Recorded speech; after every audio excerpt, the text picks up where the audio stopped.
Mr. Lunney, sir? Yeah. What do you want? No, that's the wrong one. You have a job opening. Oh, yep. I was going to ask you for an interview, but I may reconsider. Oh, yep. Do it again. I've got a better answer for you. This will be great. So I'm here for the interview. Go for it. All right. Reset. Mr. Lunney's.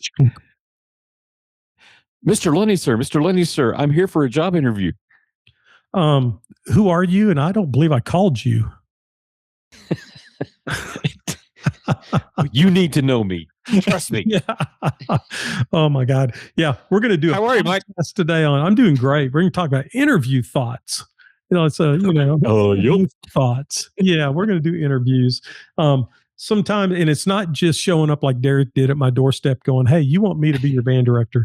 No, it's part of it is, you got to show up. In fact, I'll tell you a quick little story. My first job ever as a 16-year-old was working at Ken's Pizza in Owl Park, Texas. And cool. they were building the store. And I told my dad, said, "Hey, I want to work there." And because it was like 2 blocks from my house. And he goes, "Well, just go down there." So, well, they're still building it. Said, and this is my dad's advice, and it worked. He goes, "Just show up and start picking up bricks and cleaning up stuff or whatever." And it was funny because I did that for a week in the summer. It was like for a whole week, like 8 hours a day. I just showed up and I would pick up stuff. And after the second day, people would tell me to do stuff. But hey, Lunney, get over here. We Where's need the new kid? Plywood. Yeah. And on Friday, they paid in cash. And so they're going down the line. And the guy who's the construction guy, he gets to me and he goes, "Who are you?"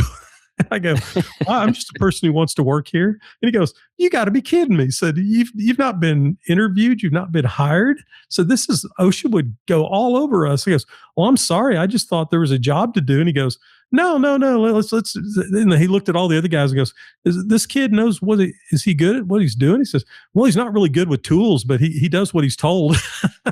And so he goes, "All right, you're hired.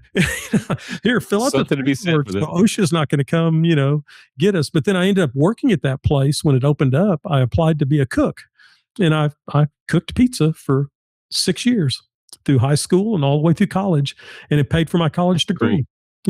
So sometimes it is just showing up, but I would not advise that in today's environment. Just show up at a school that has high security and just force your way into the admin office for an interview. Be careful. Okay. So here's my interview thoughts, Mr. Derek. Before the interview, let's go. Research the school district and the program, everything from numbers to ratings, not just ratings of bands, but ratings of the school, town rivals, athletic records, community involvement, campus improvement reports, TAPR reports, etc. Everything you can get your hands on. This will paint a more accurate picture of what you're walking into and allow you to speak to the overall picture and how your employment, how you would fit into their particular school system. And it gives you other things to talk about other than alternate clarinet fingerings for C sharp, things of that nature. So they really like that. "Oh, yeah, your volleyball team won state about 3 years ago. I remember that." I didn't remember that. I looked it up, or your basketball team you have traditionally basketball is your sport here at this school. Right. Our football is your sport, or one act plays are just incredible at this place. It doesn't have to be the band's the most incredible thing on the face of the earth, but you can use those as an in to go, do you get great? I would ask the principal or the admin, do you get great satisfaction seeing that volleyball team get that gold medal? What are they going to say? Yeah. Said, "I think there's some things we can do within your program where I can help out the students to where we can go that direction." So the band can be just as good as anything else at your school, I believe. Said, and I'm willing to do the work to get that done. Okay. So just kind of an overall thing, do your research, man. Do your research. Number 2, plan in advance what you will wear. I know that sounds really stupid, but, plan in advance what you'll send it to the cleaners if necessary to look your very best. Dress conservatively and professionally. Now, there comes a point in our profession that a lot of interviews in wave 2 happen in the summer. And I would always tell them, I'm going to be in shorts and a t-shirt and tennis shoes because I'm cleaning the band hall. So please don't feel the need to dress up. But I'll tell you this, if they showed up in a coat and tie, regardless of what I said, it did make an impression. Now, I Sure. did not count that against other people because I told them what I expected them to wear, you know. But there's something to be said about showing up with a tie or showing up with a nice dress or whatever, whatever you look best in, So, make sure that you look professional. That it's Mike, kind of like, or go ahead. I want to say this about that. We are in a world of creatives, and I get that. But this probably isn't an interview, isn't the time for your wardrobe to reflect your creative nature. Right. Unless you're a color guard applicant. No. but But I but yeah, think you know what you're I mean. absolutely right. I liken it when I talk to young directors. It's like when I would look to buy a house. If I go into that house, I don't want to see Derek Killam's pictures everywhere. I don't want to see all his heirlooms and all his little things he's done. I want to be able to picture myself in that house. So I want Right. all the personal stuff out of the way. So I hate to say this, but the way you dress in an interview they should be able to look at you and go, that looks like our next band director. I agree with that. That's a great way to say it. I was going to say, don't make your wardrobe a distraction. Eliminate distractions Yeah, yeah, if at all because if possible. Yeah. It's a you don't want to make somebody. I can't get past what you're wearing to hear what you're saying. Yeah, yeah. And just that comes back to knowing where you're interviewing at too. If you're interviewing as the head director at a 6A high school and a state finalist band, I'm pretty sure coat and tie and a really nice coat and tie is expected, or a really nice dress suit for a female, or a very nice conservative outfit is what's going to be expected. If you're going to a job that's had fourth and fifth division bands, and part of your job is going to be to babysit the ag kids during second period, maybe not so much. Know what you're getting into, and it's okay to ask that question. For you people who are listening, it's okay to ask the person who calls the interview, um, what what should I wear to this interview? Who will be in the room? That's a good question, isn't it? Will it be Right. the superintendent, the principal, me? And because when I interviewed at one gig, which was a great gig, by the way, there was the principal, the school board president, the superintendent, the assistant superintendent, the band booster president, and the student president of the band was in the interview. Oh wow. And I'm glad I asked before I went to the Right. interview, because they told, oh, yeah, these people will be here. Because it kind of changed how I was going to give my answers, because I knew that I was going to be talking to Sure. a student, a band booster, and so forth. Okay. So, just make sure to know what you're getting into in that manner. Make sure, this sounds like really OCD, but I think it's important in a way. Clean your car so there's no chance that you walk in with a grease spot on your pants or shirt or blouse from a door jam. Plus, don't you have a little more confidence when your car is clean? Or is Right. it just me? I get it. If I take time the day before to wash all the way down to the door jams and make sure that everything's polished and pretty, and I fill it up and check the oil, and then I drive my 2 hours to get to my interview, maybe it's just me, but I feel better than if I show up and the back window's missing because it got knocked out by my son or whatever. I don't, just make sure that you're ready, and make sure that there's not a chance for that. Make additional copies of job documentation that you've already submitted. And in my notes, this is in bold, and bring them with you. Resumes, cover letters, letters of recommendation. Make them in packets and place those packets on the desk in front of you, facing the person who's interviewing you, and just mention that, say, hey, I made extra copies of everything just in case you need it. If you don't need it, I'll take it with me when I leave. You'd be surprised, or maybe not so surprised. Sometimes that helps because there's other people in the interview process that have not seen everything so far. They might have gotten it in an email, but then they say, oh crap, that new band director guy's coming at 10 o'clock. I'm supposed to be in the interview. I'm the assistant principal. They show up. When you have that packet, they can reach over and pick up that packet and kind of thumb through it as they're talking to you. Right. Bring a laptop if possible so you're in control and comfortable with technology functioning. If you're doing a PowerPoint, those have been done in interviews. They'll flip their computer around and say, I want you to see this little video I did, because I can do show reveal videos for you. Here's one I did for this school. So just make sure, bring your own laptop. If you're going to do any technology stuff, bring your own stuff, because don't trust what the school has, because there's firewalls and there's internet connections and all that kind of stuff. So be ready for that. Okay. Hey, Um, totally off topic. okay. Really enjoyed the Skywriters reveal video. That was cool. That was a good video. Yeah. And I forget, I wish I could give credit to who did that. It was an alumni who works for a video production agency. And so we've really leaned heavy on our alumni.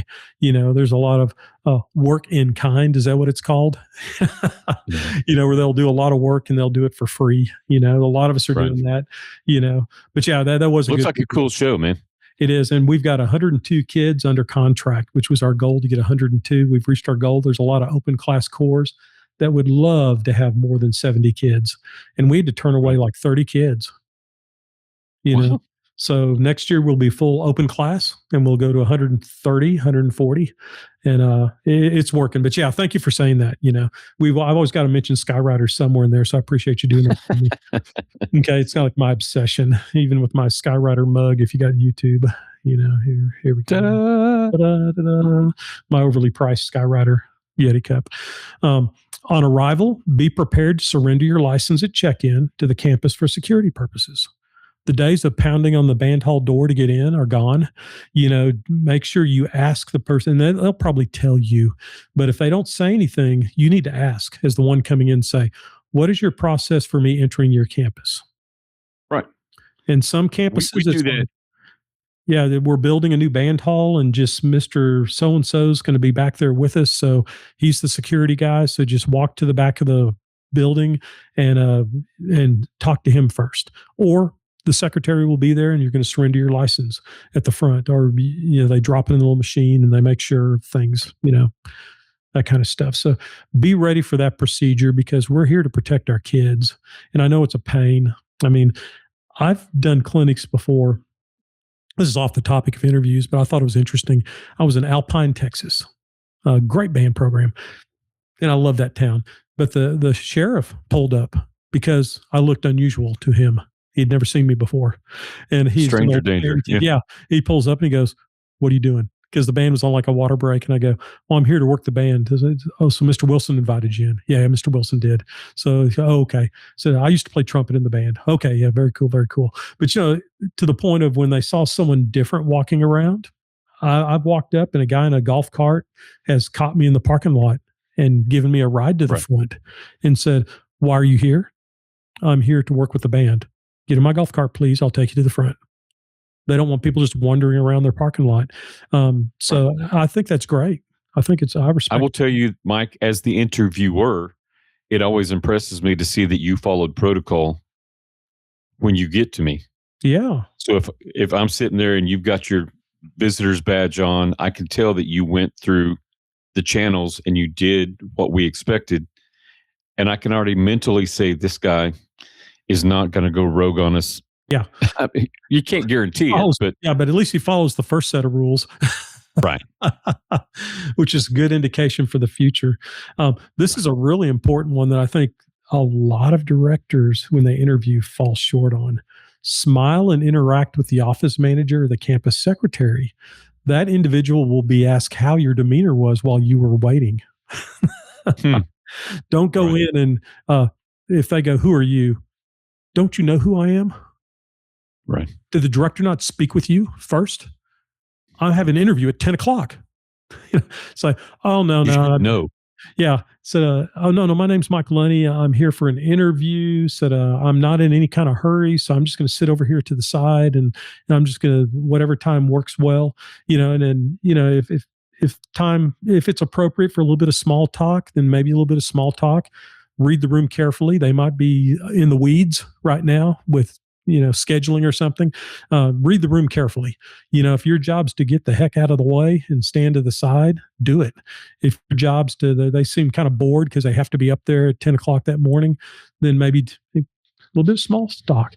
We in admin don't make our office managers angry by hiring someone who is not nice.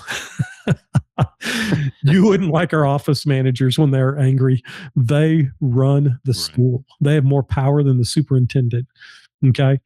And this next one, I love this because I've seen this. So I've seen this in an interview, and I've got my phone here because we're all, our brains are like, whatever.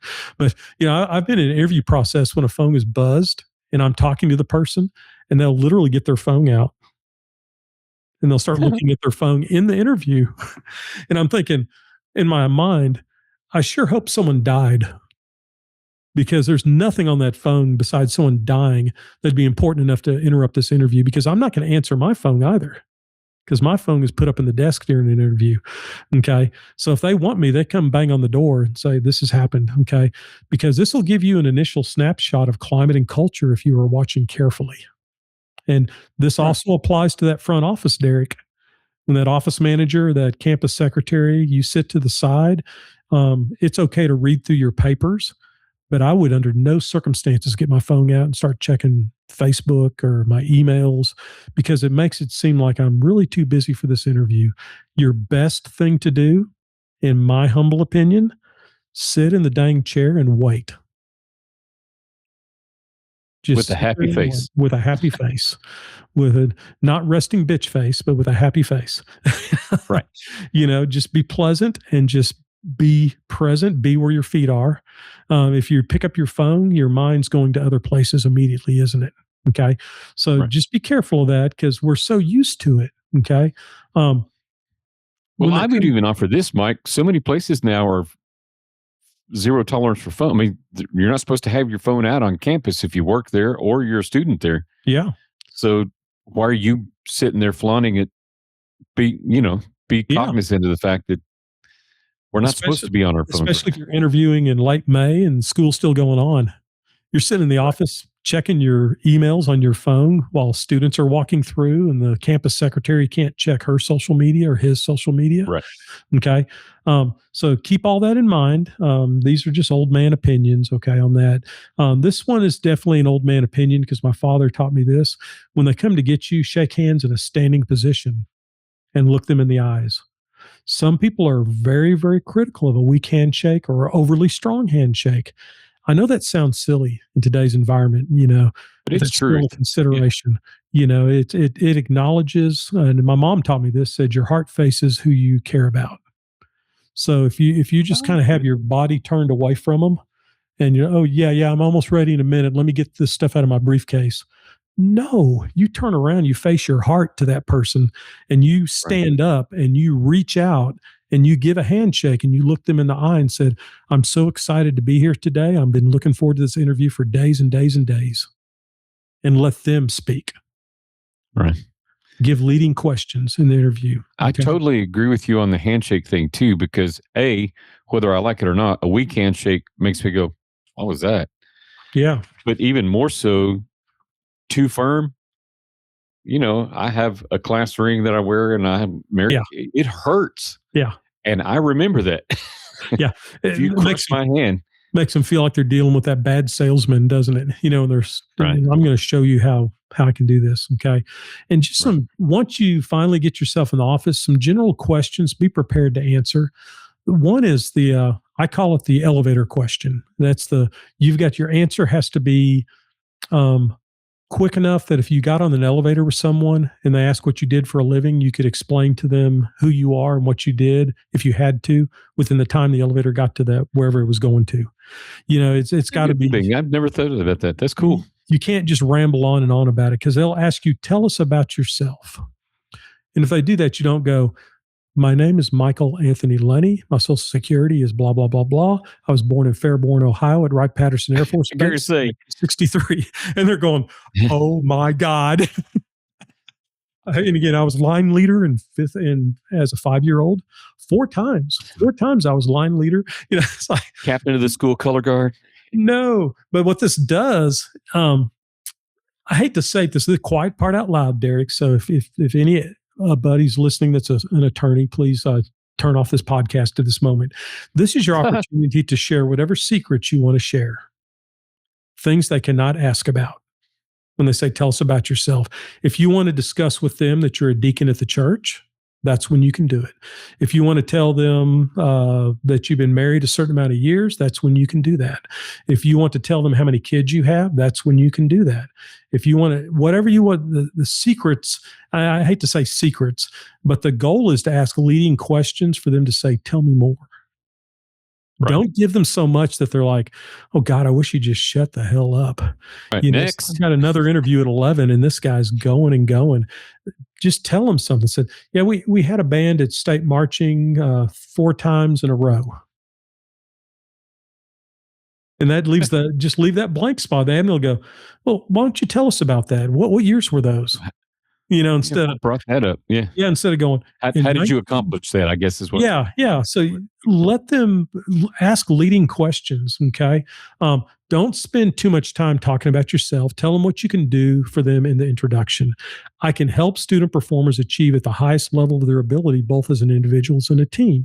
That's not saying I'm a great band director, but I feel my wheelhouse is to help performers achieve at a higher level. That's a lot better than saying, I'm the man to get your band to state marching. Yeah. That's an empty promise. That's an empty promise. Offer a breakthrough in regard to what is needed to grow the band. It makes you appear unique. If they might Okay. mention, say, oh, I've looked back at your scores and it wasn't quite what I thought you probably should be making. But then also notice that, your band hovers around 20, 25 kids. I just want you to know that in my wheelhouse, every program I've ever gone to, whether it got better or worse in scoring, it always got bigger. That's a selling point. It always got bigger. Said, I'm going to provide enough social opportunity where kids feel like they have a place to be, because not every kid's going to be an athlete. Not every kid's going to be a mathlete. Not every kid's going to be a one-act play kid. Some kids are just band kids. And I want it to be cross-cultural with the whole school, but I want a place where these kids can feel safe. And good admin knows the better the fine arts are in a school district, the higher the test scores are. Right. That's a given. That's fact. Okay, regardless of whether it's the chicken or the egg, I don't know, but it is the fact that if you find a high performing school on testing and ratings, you're going to find good fine arts. Whether it be choir, orchestra, band, whatever the deal is. Okay, present yourself as a mission driving instead of career driven. Does that make sense? My mission is to do Because this, and this, and this. It's not, I want my career to get better because of this. It's now about it's the more about school.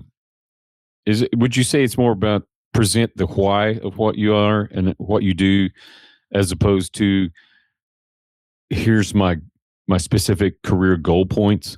Yes, that's exactly that's it in a nutshell. You're exactly right. And present your strength that will allow all this previous stuff to happen. What is your strength that makes that happen? You can tell them, said, I work really hard as an individual musician, trying to make myself better at my craft. I feel like I'm a really strong communicator, both in written and spoken. I feel like I present all the things to my admin that they need to keep them in the loop so that you'll never be blindsided by something. So those are the strengths I think I can bring to the table as a band director. Notice I didn't say I know 14 alternate fingerings on bassoon, because Exactly. unless they're a fine arts director, they might be interested in that little snippet. But other than that, they could care less about how do you play a clarinet. They want to know, how are you going to make the band a better place to be so you can do your job of teaching clarinet and I can do my job of managing the school system. Right. That's No the offense key. to ex-coach administrators, but alternate fingering is just white noise. It doesn't mean Yeah. doesn't mean And, much. and they're not going to ask you that question. Fine arts coordinator might. So be prepared for that as Right. well. Okay. Another really common one. Why are you interested in this job?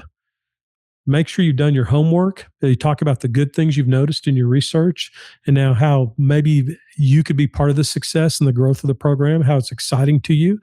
It's a good time to mention your love of helping kids to be successful, how exciting, how your values seem to align well with theirs. Things that you don't really say in a cover letter, but you can say it in person. You can say, I just know this community. Let's say Fredericksburg, Texas. That's a band town, isn't it? So if I was applying for a job in Fredericksburg with Brian Hekamovich, I would make sure to tell him that I just really feel like my values and what I think a band program should be align perfectly with yours, because we just think alike and we both know that this is a band town. This is a good old German band town. Oompa, oompa, let's go. You know what I mean? So that we know how this works. And so, those are things you can say in person. You can't really write that into a cover letter. Okay. Right. So that gives you an idea to do that. And this is a really bold one that they'll tend to ask. What is your philosophy of education? answer how you want here, but be prepared with an answer and some examples. Don't just Right. go, my philosophy of education is have them sit down, shut up, and I'll make them a better band. That's not a really great philosophy of education. That's a logistical means of education, I suppose.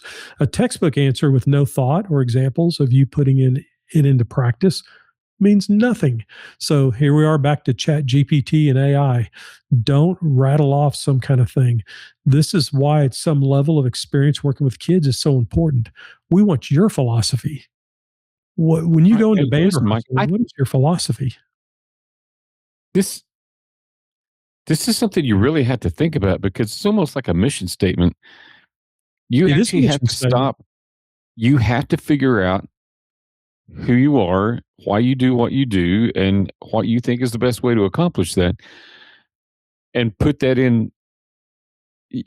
You've already said it, but you can sniff out somebody who just Googled somebody else's response to that, Mm-hmm. And just has a and it's not prepared personal enough. soliloquy like from Hamlet. You know what I mean? They just kind of give their soliloquy. It's like, great.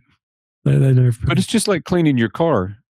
You'll feel more confident when you can stop and go, this is why I teach the way I do, and this is the goal of what I'm trying to accomplish with my educate. This is how I educate people, and here's why. yeah. It's much more genuine than what do they call them? All these big, super long words that most people are going.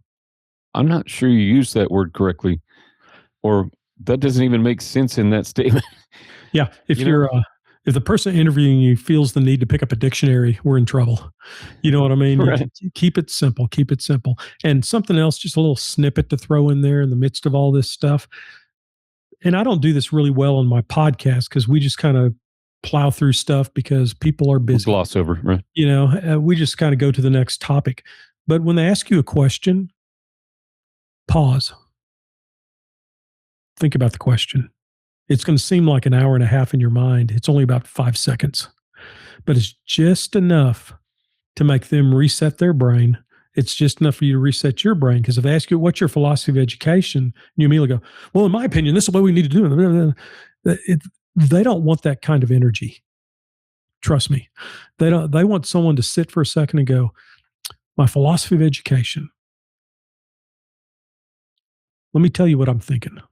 This is how I Right. approach my rehearsal each day. The pause says everything. Just like in a good jazz solo, it's the distance between the notes. Sometimes it's more important than the notes themselves. That little tiny pause and that little tiny moment shows them that you're actively thinking through this and not just giving like I said, a soliloquy from Hamlet. You're Right. not And just regardless of my daily lesson plan, my overarching goal or my overarching purpose in teaching this, you know what I mean? yeah. And I don't think they want a 5-day lesson plan from you. no, and what they want to hear is something of this nature. And this is what I used as an example. I just passed out a march to the kids. We went through our warm up. Everything's fine. Roll is checked. Kids are all in their seats. We're paying attention. The march is way too hard for them. So now I've got a choice, don't I? If my choice is to shove this at them and make sure that they get as much as I can in this period, or if my philosophy of education is I need to meet the kids where they're at, I need to maybe play just the first 16 measures of the march at 4/4 time as a chorale and just say, let's just do this and listen to the chord changes. In a way, pretend like that was your lesson plan. Say, this is what I was planning on doing. It's a white lie because you were planning on reading the march and considering that for UIL, but now you've already decided this is really kind of out of our league. And I didn't realize that coming in. So we're going to do this with it. And this is what we got from it. Now let's work on tuning that final chord before the first strain. Okay. Everybody put that back in your folder. Let's get out this other piece. And then you immediately shift because your philosophy is you want the kids to leave rehearsal feeling like they've accomplished something instead of leaving rehearsal, beating shall continue till writing notes appear in the march. You know what I mean? And some directors approach it that way. Said, I don't care what you're thinking. We're going to waterboard you with this Sousa march and you're going to play it. And this is just what we're going to do. One thing our friend Anthony Gibson said in in one of our episodes. It's always stuck with me. The end of your rehearsal should be a positive. Yeah. Whatever you can do to make and that's a good philosophy. Whatever you do in your last 10 seconds of your rehearsal, make it be positive. Even if you have to make up something, even it's like just play the stinger of the march. Now hold it out. Let's play that really in tune. Let's balance that. Man, that's a gorgeous sound. Great sound. Yeah. All right, everybody, let's put our stuff up. See y'all tomorrow. Instead of We'll hit it tomorrow. crash and burn, crash and burn, crash and burn. Tap, tap, tap, tap, tap. Well, kids, that really sucked. I'll see y'all tomorrow. See you tomorrow. Yeah. And it's so simple to do, but some directors they gain such strength in their heart by belittling the kids in front of them musically. I know more than you know, and I've just proven to you that I know more than you know. So go to second period now. And what a dangerous road to go down. Okay. And here's a biggie, Derek, because to the admin that you're interviewing with, not as much maybe the fine arts director types, but if it's a principal or especially an assistant principal, how do you deal with and address discipline issues? Because there will be discipline issues. Okay. Right. Again, answer how you would like. I would recommend including that it is critical to classroom management and the fewer discipline issues that expectations and procedures are communicated to the kids on day one. We tell them what's expected.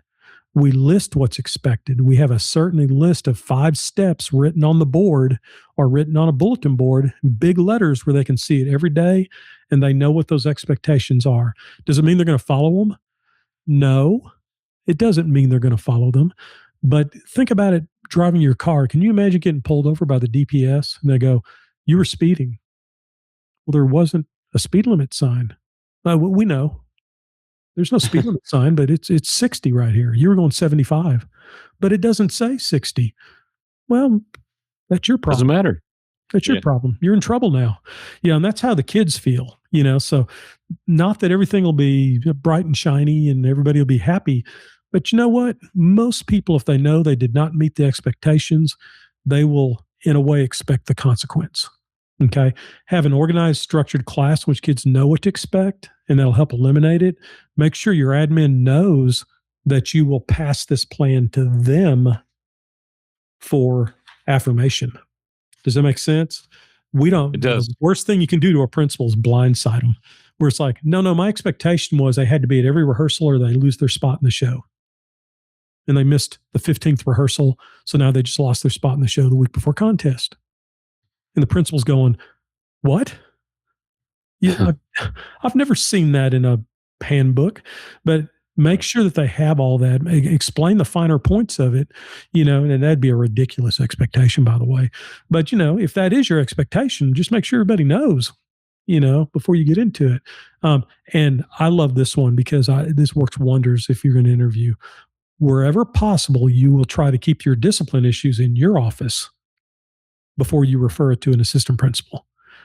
That doesn't mean that you can't do that. You can't go to an assistant principal. But, and before you lay down and tell them this too, this will make them feel so much better. Trust me on this. Tell them that before I lay down the law of something, not just like, I'm going to move you down in the section or I'm going to move your spot on the field, but am I going to kick you out of band because you pulled a knife in band? And I tried to keep that in my office. Oh my God, we're all in trouble now. So anytime it's an important disciplinary issue, mid-level or higher, don't lay down the law to that kid until you go to the admin and go, "This is what happened. This was my expectation. This is how it was spelled out. I need to know, are you going to support me on this? Or do you think I'm wrong?" I'd rather have that conversation without the parent in front of us, and how does Mr. Lunney know this? Ask me how I know. Ask me how I know. It's because I was going to kick a kid out of band, and I told him I'm going to get you out of band. And then the admin came to me and said, "No, you're not. We've got nowhere to put that kid. They're going to be in band." Talk about an embarrassing moment for me, so I learned my lesson the hard way. So learn from my mistake. Okay. Another one they like to ask, if I walked into your classroom, what would I see? I'd recommend procedures on on the board, students engaged in activities, you want appropriate feedback, however you want to approach that. Humor and lesson delivery is critical. Kids learn with a higher degree of retention when there's humor associated with the material. There's nothing wrong with a couple of really stupid dad jokes. I personally want to see a back and forth with the kids in instruction and questioning. It's not like I'm a fire hydrant spewing out information like projectile vomit. You know what I mean? If this is what you're supposed to learn in band, you learn a lot by going, I don't like musically how this is happening at measure 46. What should we do? What do First you time you think? do that, oh my gosh, they look at you like the preacher just asked us a question and we're not sure if we can answer or not. Yes, there's no wrong answer to that question. Answer, you know. Um, I would love to see the director student back and forth in the sight reading room when I do compliance as a compliance official. It's interesting to hear the students and the director. The director's not just belaboring the point. They get to a spot and they'll say, on this fermata, would you like it better if I cut off and count to 4 to bring you back in? Or it'd be better to cut off and just give the downbeat? And just ask the kids, and they'll tell you real quick. They'll go, give us 4 counts. You got it. There's no judges in the room at that time to see what you're doing, just me as a compliance official. And I have no meaning to the ratings or the evaluation at all. My job is just to make sure all the rules are followed. That's all. I'm just a referee. Okay. Okay. So I'm going to call a timeout real quick. Okay. This is me being honest with you. And I didn't know, I must not know how sight reading works anymore. I thought the judges were in the whole time. Kids didn't say a word. Director talked through it, and then we played it. That they aren't in there for the first part anymore? No. So they have an additional person that's hired and paid as if they were a judge, an evaluator. And so I do this for different regions. And basically, as the evaluation panel, as the judges are doing their final things on their laptops, the next band will come in. I'll get the director. I'll guide them over to where the 3-minute score study is. I got 3 minutes to study the score. I'll start the timer. But before I do that, I'll ask them, have you ever played this piece before? Has the band ever rehearsed this piece? I'll reiterate, so according to my notes, you're a 3A non-varsity band or a 3A or 4A sub-non-varsity band. Is this correct? Yes. Okay. You will be reading level 3, and here's the level 3 piece. And I hand them the score. Then I go to the band, get them settled in. I go through the rules with them. Meanwhile, the judges finish the laptop and they leave. So then the judge has their allotted amount of time, and they can do anything they want to besides playing an instrument. They can't pick up a horn. They can't play on a piano, but they can sing. They can count. They can tap. The kids can do it. Sometimes kids get into little pods with their section leaders, and the section leaders go over the music with them. And then they come back, or they just play through it 7 times in a row. Every director does it a little bit different, but there's no judges in there. And I think it's a good way of doing it because in the past, that's great. Well, you were not allowed to judge them on their instructional period, but did we? How could we not? Did we? Yeah, because you knew better than to write it on the page. But if you just saw a total train wreck of an instruction, that makes it really hard to have an open mind when they start to play.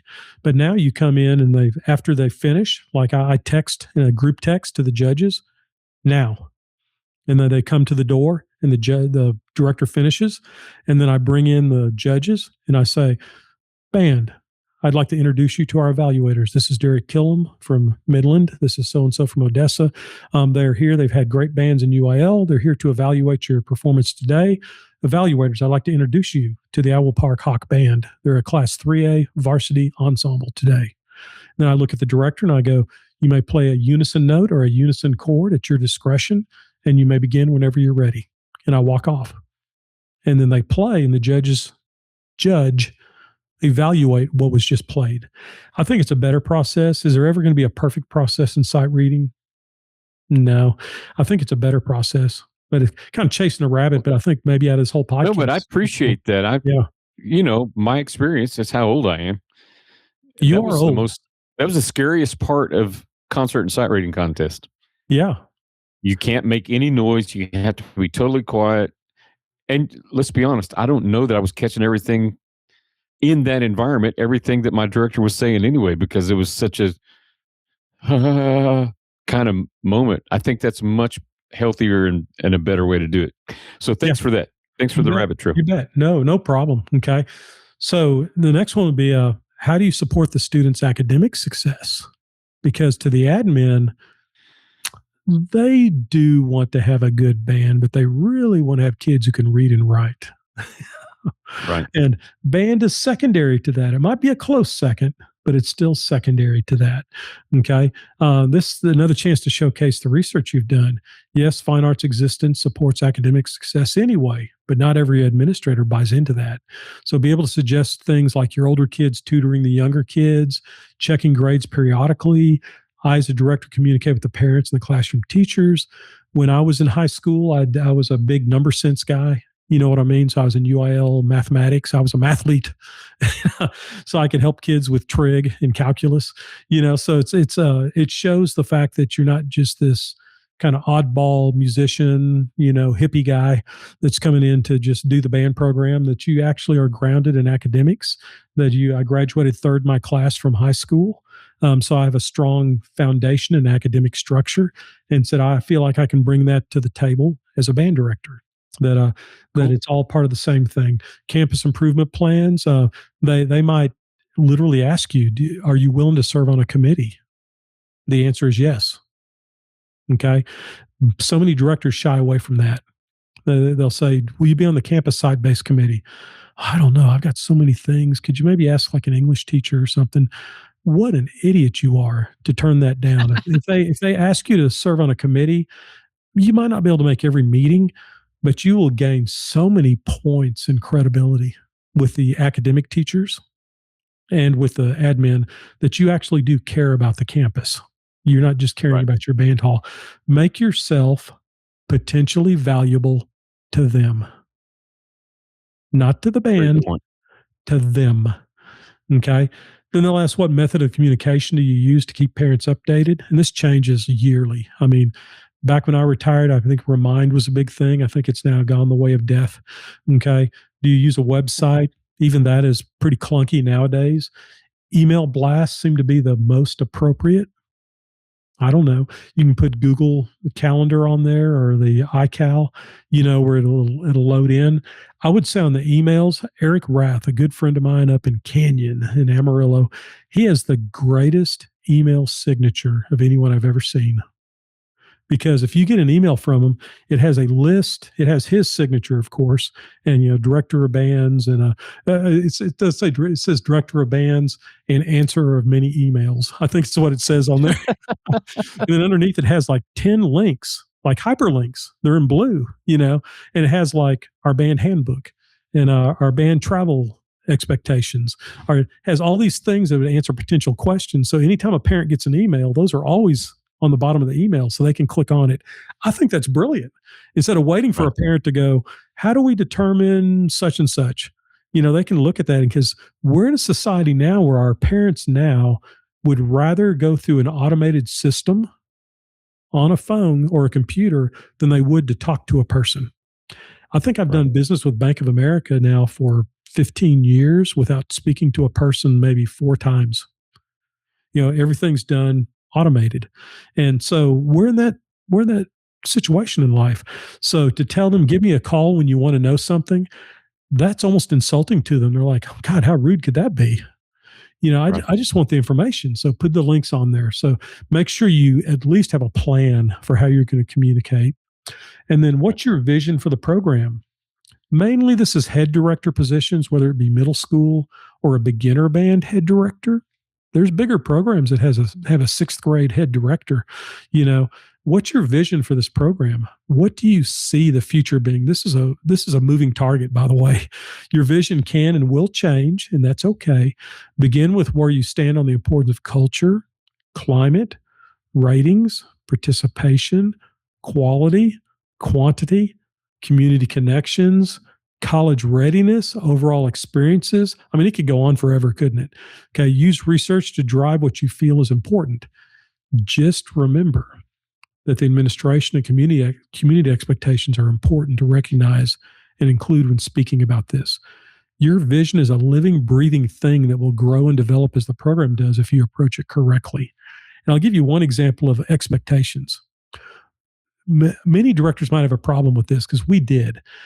We ended up in a situation to where the percussion section, it was a pretty big band, about 160 kids, probably 25, 30 kids in percussion, if more, not more. But it started to be tracked as the losers were in the front ensemble. And the cool kids who knew what they were doing were in the battery on the field, being snare, tenor, drum, bass drum. Snare line, right. Yeah, so it just kind of it built that way. So the way our vision was with our percussion person, with my good friend Luke McMillan, who's my assistant band director for 11 years, and myself, we sat down and they came up with a great idea. Not my idea. They said, let's have the kids all try out on front ensemble stuff. And then if they're the best marimba player, then they can choose what they want to play in the battery. They can be a snare player or tenor player. Now, here's where it comes into the point of expectations. We had no earthly idea that the kids didn't care about the marching show. They cared about the pep rally feature. They cared about playing battery equipment in the stands. They cared about playing third quarter for the student body. They'd sneak over in the battery, the drum line, and play for third quarter. So we set it circle, where, yeah. So that was their expectation. That's what they loved. To us, that was just such a stupid sidelight to what we did as a band program. To them, that was the most important thing. So this worked. So if this works for your bands out there, go for it. But they could try and they'd make first chair vibes. And then they could choose, I want to play tenor drums. I want to play quads or quints. And so we'd go, very good. You're going to play vibes for the marching show. So you'll be in the front ensemble. Then for every time in the stands, everyone plays battery equipment. No one plays front ensemble equipment in the stands. And for all the pep rally features, you'll play your quints. And then for every time we march the halls, those times you march down the hall and the drum line leads the tennis team to state or whatever, that was important to them. I could care less. I couldn't care less, I guess is the proper term. I could not care less about marching the hallway. To them, that was really important because they played for 1,000 of their friends. The peers, right? The least important thing in their mind was that stupid 6-minute show that was so important to Mike Lunney. So once we got our expectations lined up, all of a sudden we had our best quality players in the front ensemble. So our front ensemble just exploded in quality. And then if we needed someone to go back into the battery, we could. We had that opportunity. We'd say, hey, and they would go, I don't know. Does this mean I lose my spot on snare because now I'm not playing my vibes anymore? No, we just need you on bass drum 3 just for the show. Okay, I don't care about the show. Yeah. And we became very obvious about it, very transparent about it, because before they kept it as a hidden secret, didn't they? They would pretend they cared about the show. They don't care about the show as much as you think they care about the show. The percussion, they care about playing for the pep rally feature. They want to play on garbage cans as a kind of a gimmicky thing, and they want to turn out all the lights and glow sticks and have all this stuff going. And that's great. Use it to your advantage. Okay. That's kind of a long trek down the rabbit hole, but hopefully everything we've said so far. The vision of the band program is to meet expectations and figure out what the expectations are. And I know that that's really important. Okay. Here's a really important one. How do you work to build appropriate relationships with students? I'm going to just let you go. Okay. What I personally want to hear are things like, I want to get to know them, their families, their interest. If they have non-band events, I try to come support them or at least ask them how their event went. I pay attention to their body language and check in on them when they seem to be having an off day. I work to create a family atmosphere in which the kids feel safe and secure and free to be themselves. I also work to create a program that's supportive of other groups and activities on the campus and in the community. We're all on the same team. You do have to mean those things. You can't just say them. You have to mean them. But then where we cross the line is when we have a texting thread with one student, or we offer to give that student a ride home because their parents didn't show up. If you've got to stay till 4 a.m. or whatever your school policy is, Do not get in a car with a student by yourself. Do not sit in your office with the doors closed and the blinds drawn.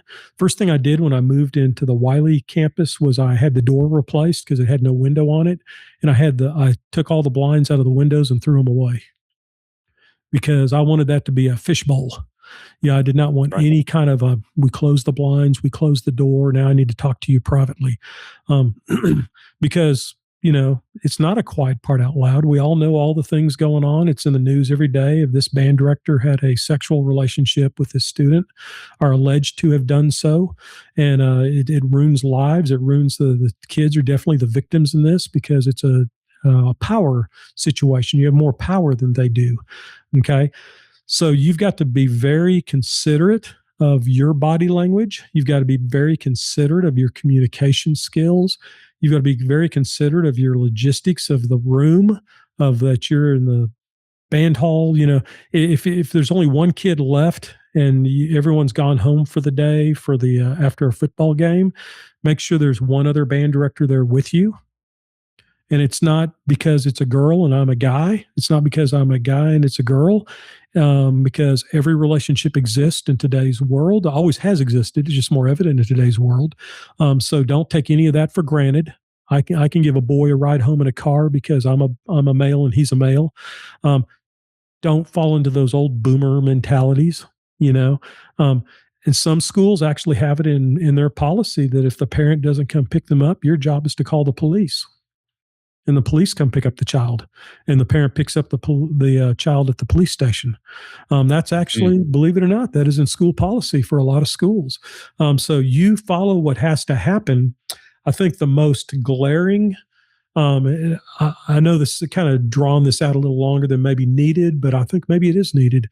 But the best workshop I ever went to at our band director convention was the assistant district attorney in Houston proper, and he gave on ethics.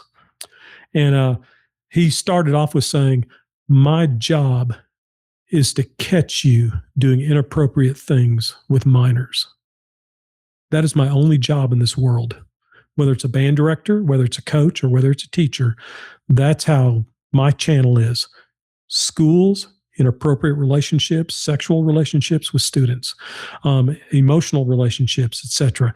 He said, "That is my job." And he said, "I'm really damn good at it." Wow. He goes, "I'm really damn good at it." I said, "I've met many a coach and a band director behind the stands as the assistant district attorney because I set up the texting messages and you came to the location at the 7-Eleven or behind the stands, and you met with me and you were thereby arrested and charged. So Wow. I'm here to put the fear of God in you, buddy." So it's you need to know there's not a fine line between the two. There's a definite brick wall between appropriate relationships and inappropriate relationships. This fine line thing doesn't work anymore. So, we are on the same team. We want to go support those kids. Never catch yourself. I would never in my life at this time, when I was younger, when phones first came out, that's how old I am. Kids would text us, "Are we leaving at this time?" And I would text back. I would never do that again. It has to be done through school email. There has to be a paper trail. I don't want anything on there, because things happen in a text. You might think you're sending a text to a friend and you accidentally click on the wrong person.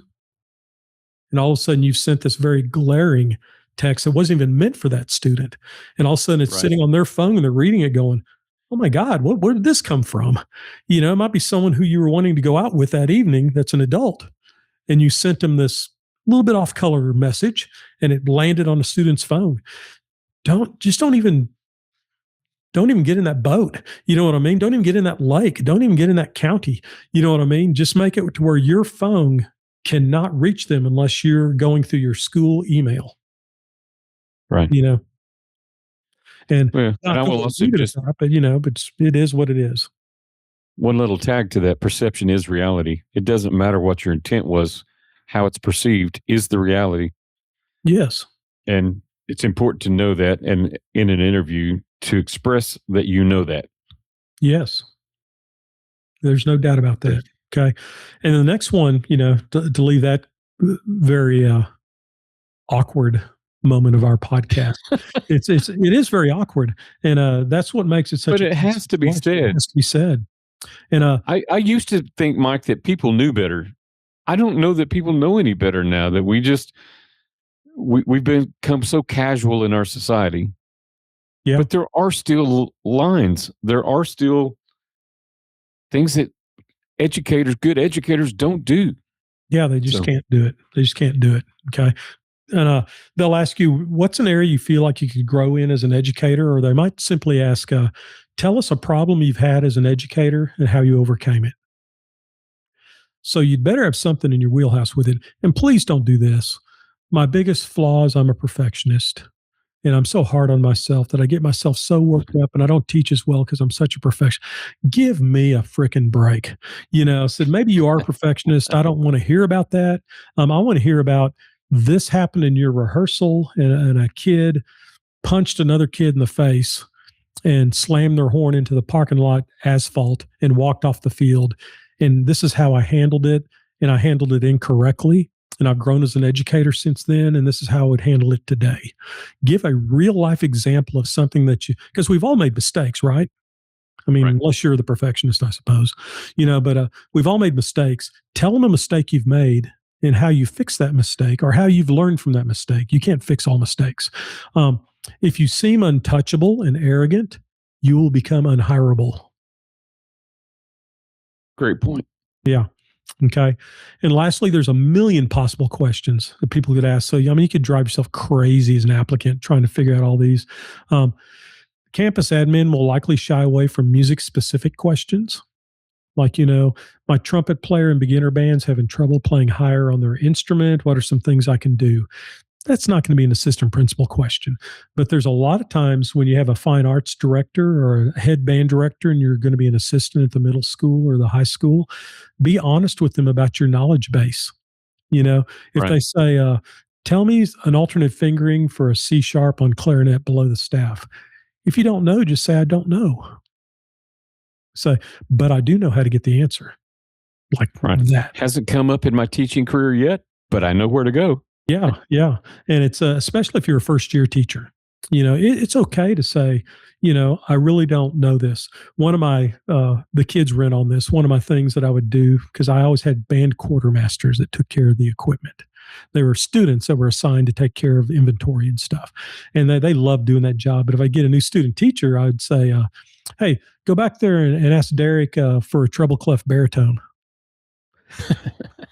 They'd go back there and go, Mr. Lunney said he needs a treble clef baritone. And they were in on it. They'd go, oh man, we checked out all our treble clef baritones. Go, tell Mr. Lunney we're out of treble clef baritones right now unless a kid decides to move to something else. They'd come back, and if they came back and told me that, then I'd go, all right, what is a treble clef baritone? And they'd finally kind of crater and go, I don't know. Right. It's the same baritone, student teacher person. It's the same baritone. They just read the music differently. My favorite is go make sure all the mallets are matched, left-handed, right-handed. Yeah. My favorite, it has nothing to do with music at all, but we had a librarian when I was an Electra at the junior high that would start a chain reaction. He would send a student to a teacher because that teacher had just checked out previously the paper stretcher from the library. And so this was an ongoing thing. He would pick a student to give him heck, and he'd say, Derek, come up here a second. Hey, Derek, can you go to Mr. Lunney's class? He's the last one who checked it out. Can you ask him if he's still got the paper stretcher? Because obviously there's no such thing as a paper stretcher. You can't stretch paper. Right. So this kid would come in my classroom, interrupt my rehearsal, by the way, and go, Mr. Rich wants to know, do you have the paper stretcher? I don't. But I did give it to Mrs. Shaver over in the English department. Mrs. Shaver has the paper stretcher. We would send that kid for an hour on campus going everywhere looking for the paper stretcher. And it was more just a way to keep ourselves entertained. But it does show a lack of, maybe too much trust on the student's side. But not one time would the kid ever ask, how do you stretch paper, Mr. Lunney? This doesn't make sense to me. I know rubber bands I can see, so you can't stretch. Yeah, you're right. Finally, if a kid would ask, we'd give up. We'd go, You're absolutely correct. We're just giving you a hard time. We're just trying to waste your time and send you all over That's campus. fun. So it's we would do that with treble clef baritones. But it's okay to say you don't know. It's okay to tell your band you don't know. I don't know how many times I've gotten to something in a piece of music and it'll be a term, and I'll go, man, I should have looked at this beforehand, but I really don't know what this means, because it'll be in like French, instead of Right. Italian. And I said, but you know what? So you have my permission right now, but get at your phone and Google this. They get, Right. of course, the principal walked in, I'd be fired. But they'll look it up and go, it means to do this. Okay. It's like a nuento. It means to go away to nothingness. Okay. All right. We got it. All right. Everybody write that on your part and I'll write it on my part too. So it's okay. Now we all know. Now we all know, but they, as well as I do, Derek, they can sniff through a BS session of, well, I believe it means to do such and such. According to the conservatory in Paris, I believe we can do that. They're going, oh, he's full of crap. He doesn't know what's going on. But once you get through all this process, and I've gone through all these things that kind of stage the interview, doesn't it? Like staging a house to sell it. Right. When it all comes down to it, just be honest, be real with whoever's interviewing with you. Don't seem too desperate. Don't seem like you don't need the job, but don't seem too desperate. Try to ride that line of, I want to work here because I feel like this can help me as a person. I feel like I can help you as a band director, and I can further my mission as a band director through your school system. But I got to have a job. They're about to take my car. Right. Don't seem too needy. But in the closing, research, prepare, answer honestly and sincerely to the best of your ability, reflect on your performance in the interview, and improve based on that reflection of the interview, and repeat and don't give up. It's like, lather, rinse, repeat. It takes lots of interviews. And I've heard people say this. I'll close with this, my portion, and then Derek, you can add what you'd like to. But I've heard students who are now directors say, man, I really wasted my time going to that interview. There's no such thing as a wasted interview. You learned something. You didn't get hired. That doesn't make it a waste. You learned something. Even as a person interviewing people, I learned something every single time about I could have done this better. I could have asked this question in a different way. I would ask a question, they'd answer on some total off tangent, and I'd think about it and go, well, I didn't really ask them what I wanted to know. I just asked them this question, and they answered the question. So you've got to figure out as a person giving interviews how you need to do what you do better. But there's no such thing as a wasted interview. Back to you. I agree with that. And I think it's interesting as well. There's a concept. This is John Acuff thing that he says is, why would you expect to be good at something you've never done before? So I'm going to actually throw it back at you real quick. Practice interviews. Yeah.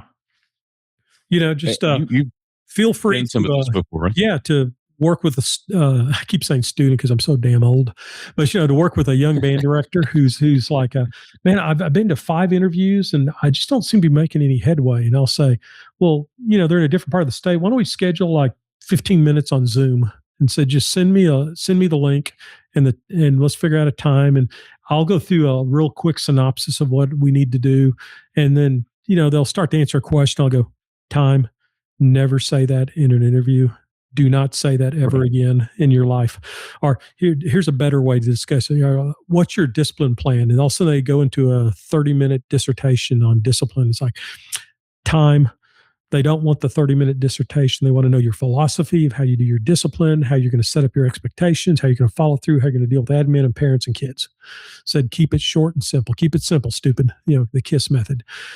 So, it helps. It helps because sometimes they think that the more material they present, the more hireable they are. When sometimes it's what's it called? Marginal utility. You know what I mean? It's like, marginal utility, the more information is not necessarily a better thing, so better, sometimes it's better just to give them what they're asking and let them answer or ask more questions. Keep them involved in the interview. I also believe that I would phrase it this way. They're looking for genuine people who know what they're doing. Yeah. Of good They're care. not looking I don't know that there are perfect.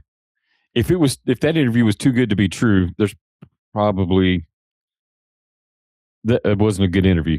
Yeah. And another If quiet that part makes out sense. loud to kind of tag on at the end. I know some people that are probably really great interview candidates. You know how I know that? Because they've had 15 jobs in 15 years. Because they're good at it. Yeah. Think about that for a second.